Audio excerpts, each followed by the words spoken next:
Hello friends, നിങ്ങൾ ഈ കാണുന്നത് ഒരു റണ്ണിങ് ഡിസൈൻ ആണ്. റണ്ണിങ് ഡിസൈൻ ഉപയോഗിച്ച് ഞാനൊരു ബോർഡർ വർക്കാണ് ചെയ്തിരിക്കുന്നത്. അതായത് നമ്മൾ പോസ്റ്റർ ഡിസൈനിങ്ങും മറ്റും അതേപോലുള്ള വർക്കുകൾ ചെയ്യുമ്പോൾ ഈ കോർണർ ബോർഡർ നമ്മൾ ഉപയോഗിക്കാറുണ്ട്.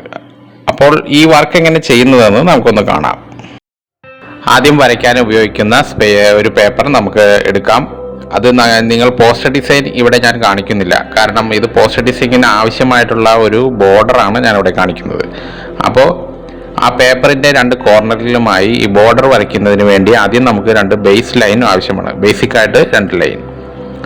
ആ ബേസിക് ലൈനിൻ്റെ മെഷർമെൻറ്റ് അത് നിങ്ങളുടെ പോസ്റ്റർ ചെയ്യുന്നതിൻ്റെ അളവനുസരിച്ച് പല മെഷർമെൻറ്റും നിങ്ങൾക്ക് വരാം. ഇവിടെ ഞാനൊരു സ്കെയിലിൻ്റെ ലെങ്ത്തിലാണ് ആ മെഷർമെൻറ്റ് എടുത്തിരിക്കുന്നത്.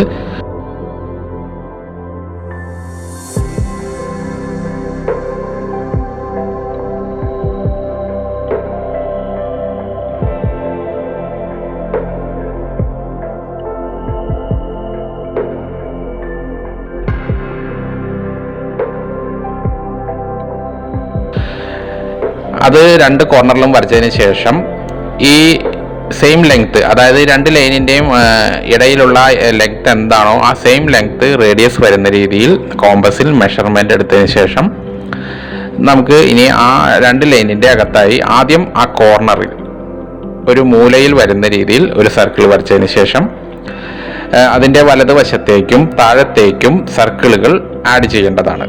സർക്കിളുകൾ ആഡ് ചെയ്യുമ്പോൾ നിങ്ങൾ ശ്രദ്ധിക്കുക, ഓരോ സർക്കിളും പരസ്പരം ടച്ച് ചെയ്തിരിക്കണം. ഓവർലാപ്പ് ചെയ്യരുത്, ടച്ച് ചെയ്തിരിക്കുക. ഓക്കെ, അങ്ങനെ ആവശ്യമുള്ള രണ്ട് സൈഡിലേക്കും ആവശ്യമുള്ള സർക്കിളുകൾ വരച്ചതിന് ശേഷം രണ്ട് കോർണറിലും നിങ്ങളിത് കംപ്ലീറ്റ് ചെയ്യുക.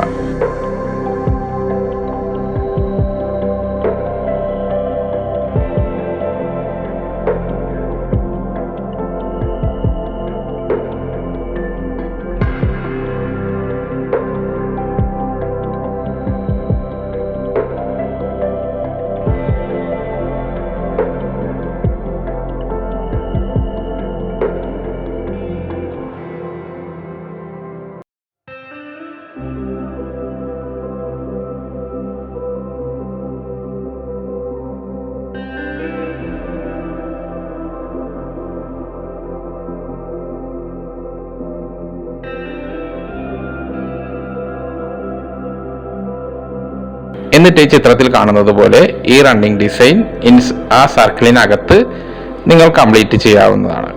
എല്ലാ ഡിസൈനും വരച്ച് കഴിഞ്ഞതിന് ശേഷം അനാവശ്യമായിട്ടുള്ള ലൈനുകൾ, അതിൽ നിങ്ങൾക്ക് നോക്കിയാൽ മനസ്സിലാവും, ആവശ്യമില്ലാത്ത ലൈനുകൾ റബ്ബ് ചെയ്തതിന് ശേഷം നിങ്ങൾക്ക് ആ വർക്കിൽ അതിനകത്ത് ഡിസൈനിനെ നിങ്ങൾക്ക് ഇഷ്ടമുള്ള തരത്തിൽ കളറുകൾ ചെയ്യാവുന്നതാണ്. ഓക്കെ,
അപ്പോൾ നിങ്ങൾക്ക് ഈ വർക്ക് ഇഷ്ടപ്പെട്ടു കഴിഞ്ഞാൽ തീർച്ചയായും സബ്സ്ക്രൈബ് ചെയ്യുക, നിങ്ങളുടെ സുഹൃത്തുക്കൾക്കെല്ലാം ഷെയർ ചെയ്യുക, അതേപോലെ നിങ്ങളുടെ അഭിപ്രായങ്ങൾ കമൻറ്റ് ചെയ്യുക. തീർച്ചയായും നിങ്ങളുടെ അഭിപ്രായങ്ങൾ കമൻറ്റ് ചെയ്യുക. നിങ്ങളുടെ കമൻറ്റിനനുസരിച്ച് ഞാൻ വർക്കുകൾ ഇമ്പ്രൂവ് ചെയ്യാൻ ശ്രമിക്കുന്നതാണ്.